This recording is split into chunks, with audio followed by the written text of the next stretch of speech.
Nós estamos de volta com o programa Ação Nacional, hoje falando mais sobre os direitos, também os deveres do consumidor. Há pouco tempo a gente comemorou aí o Dia do Consumidor. O governo federal lançou uma série de futuras normas que podem ser feitas aí com relação às empresas, normas que as empresas vão ter que seguir para facilitar a vida do consumidor, e a gente pede a sua participação. Se você tem alguma dúvida, liga para a gente. Se você preferir, manda e-mail, deixa recadinho nas redes sociais. Nós estamos hoje com o Dr. Cláudio José Franzolin, que é coordenador do curso de Direito da Universidade São Francisco, também é consultor jurídico e está ajudando a gente aqui hoje nesse assunto. Nós falamos sobre internet, quem é, que não compra hoje pela internet. Muitas vezes fica mais fácil, fica mais prático a gente comprar pela internet, principalmente para você de casa que tem muitos compromissos, né? E o governo fez, nessas medidas que a gente citou, um capítulo especial sobre o comércio eletrônico no Plano Nacional de Consumo e Cidadania. A procura pelas compras na internet aumentou, só que junto delas aumentaram também as reclamações.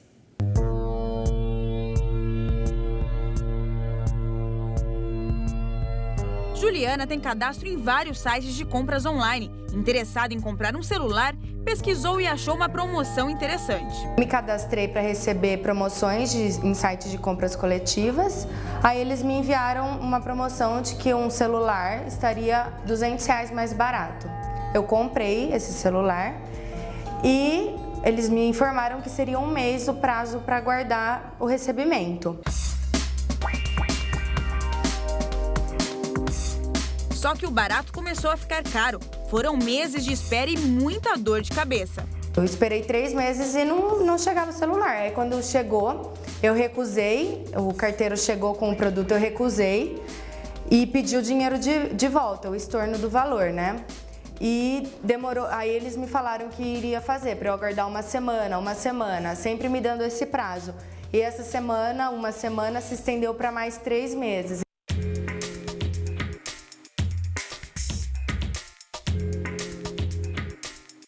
Golpes do e-commerce são comuns e algumas promoções são mascaradas, subindo o preço para depois dar o desconto. Uma nova lei entra em vigor a partir de maio. O decreto determina que o setor de comércio eletrônico garanta informações claras a respeito da empresa que está vendendo alguma coisa e também do produto. Determina ainda que o consumidor tem o direito de arrependimento. A grande lei, ela obriga o varejista a informar melhor esse Código de Defesa do Consumidor. Então, sabendo disso, o usuário ele tendo mais garantias, ele tem sentido mais confiança, naturalmente o e-commerce cresce e o consumidor tem mais liberdade, segurança em comprar na internet. Pedro Eugênio é responsável por um gerador de vendas do e-commerce brasileiro, um site que reúne descontos e ofertas, portanto não se responsabiliza se algo sair errado na compra e pelos dados do consumidor, mas a preocupação com os golpes é grande. A nossa equipe verifica se aquela promoção é verdadeira, se aquele desconto é real e se aquela loja é boa. E depois dessas checagens a gente divulga essa promoção, esse cupom de desconto no nosso site. Hoje, Juliana comprou um novo celular, mas não se arriscou mais nos sites de compras online. O transtorno, as ligações, não valeu a pena, não compro mais. Mais fácil ir na loja e pegar na hora.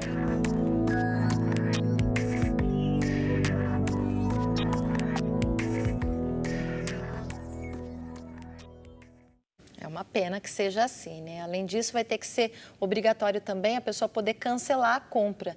Tem um prazo para se arrepender da compra por internet? Tem um prazo para se arrepender e seria interessante, a respeito do que ela abordou aí, a reclamação que ela faz, né? Que a respeito dos negócios realizados pela internet, quando se fala em comércio eletrônico, na verdade, quando se fala em comércio eletrônico, está se referindo a qualquer ambiente que, de alguma forma, tenha a utilização de um computador. E as compras também, elas não precisam ser feitas apenas pela internet mais, né? Você pode ter um programa de televisão em que você adquire o programa, você adquire um determinado produto, ligando, usando o telefone.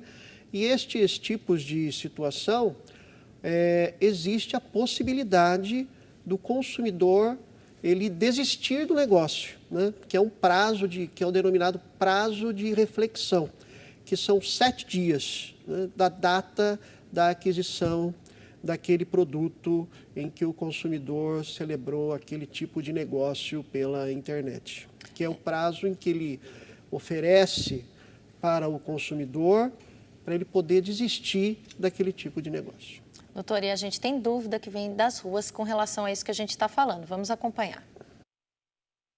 No caso de internet, eu nunca tive problema, mas já vi pessoas que teve, mas não sabia como recorrer. Então, acho que se eu tivesse algum problema, também não saberia. Muita gente compra, até pouco tempo atrás, a gente tinha as principais reclamações de celulares, das operadoras de celulares, e agora essa questão da internet, muita gente não sabe nem para onde vai depois, né, doutor? Tem como dar uma orientação mais específica?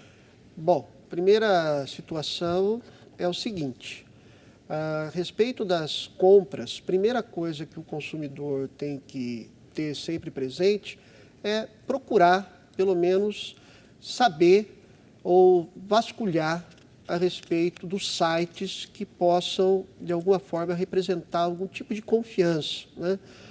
Hoje, agora com esse decreto em que foi publicado recentemente, em que exige determinados dados, determinadas informações a serem prestadas pelo fornecedor, que nada mais que era o que já deveria acontecer sempre, né? Na verdade, o fornecedor já deveria apresentar isso justamente para demonstrar confiança para o consumidor. É que aqui no Brasil tem que fazer lei para a gente aprender que tem que seguir e fazer tudo direitinho. É lamentável, né? Mas, enfim, é isso que acontece.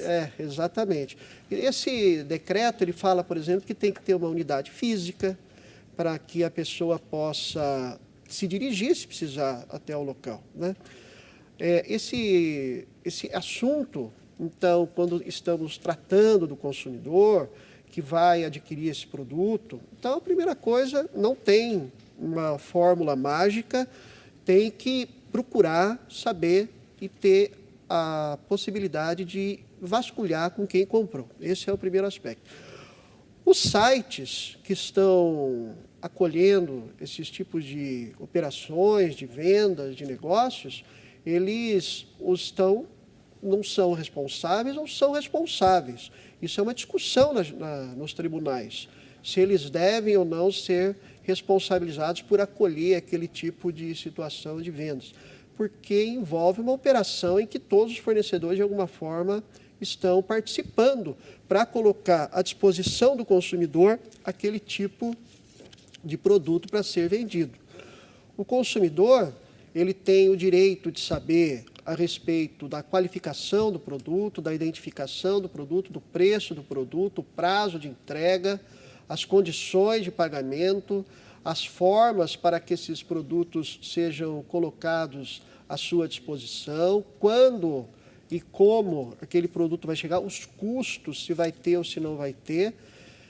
Independentemente de tudo isso, o consumidor, ele tem o direito ainda, mesmo assim, de desistir do negócio nesse prazo de 7 dias. Não é uma posição unânime, né? Nem isso é unânime nos tribunais, pelo menos na doutrina, porque alguns doutrinadores entendem que se a informação for suficientemente clara para o consumidor, não haveria essa situação de prazo de desistência. Eu não vejo dessa forma, porque o Estado justamente colocou e elevou o consumidor à categoria de proteção como um direito fundamental, então o Estado tem que assegurar mecanismos de proteção, de segurança, de privacidade de dados em proteção dele.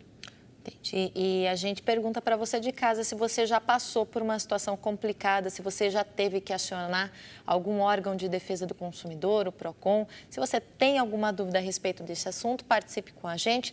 O Dr. Cláudio, consultor jurídico, vai te ajudar também a resolver aí o seu problema da melhor maneira possível. Uma das medidas, né, desse pacote ainda que a gente está falando, doutor, tem a ver diretamente com o PROCON, que a gente está dizendo, um projeto que ainda vai ser enviado para o Congresso. Não sei se o senhor já teve acesso a essa informação, mas ele diz que todos os acordos feitos em todos os PROCONs do Brasil, eles vão passar a ser considerados como títulos executivos judiciais. O que é que isso significaria? Bom, então vamos explicar isso de uma maneira o mais simples possível, né? Quando você tem algum tipo de problema e você quer buscar o judiciário para ter um tipo de solução qualquer, você busca o judiciário e o judiciário tem uma determinada decisão, depois que transitou por todos os recursos possíveis e viáveis, e depois de esgotado esse recurso, começa a fase para satisfação do interesse daquilo que o consumidor queria desde o início, né? A proposta, a ideia de querer reduzir e assegurar uma sentença, um título, uma forma de decisão em benefício do consumidor, de maneira que se torne um título executivo, na verdade, existe um aspecto a ser considerado, né? Que é o aspecto que diz respeito à possibilidade de ser discutido no judiciário, eventualmente, esse título. O que seria importante, e isso teria que ser verificado, se este documento, que os PROCONs teriam ampliação desses poderes, se teria a participação do judiciário, para que pudesse ser elevado a essa categoria de um título efetivo para ser iniciada a fase do cumprimento de sentença e, consequentemente, facilitar a tutela do consumidor. Bom, a seguir, a gente fala sobre as dúvidas do mercado imobiliário. Quando o consumidor tem razão? Não saia daí.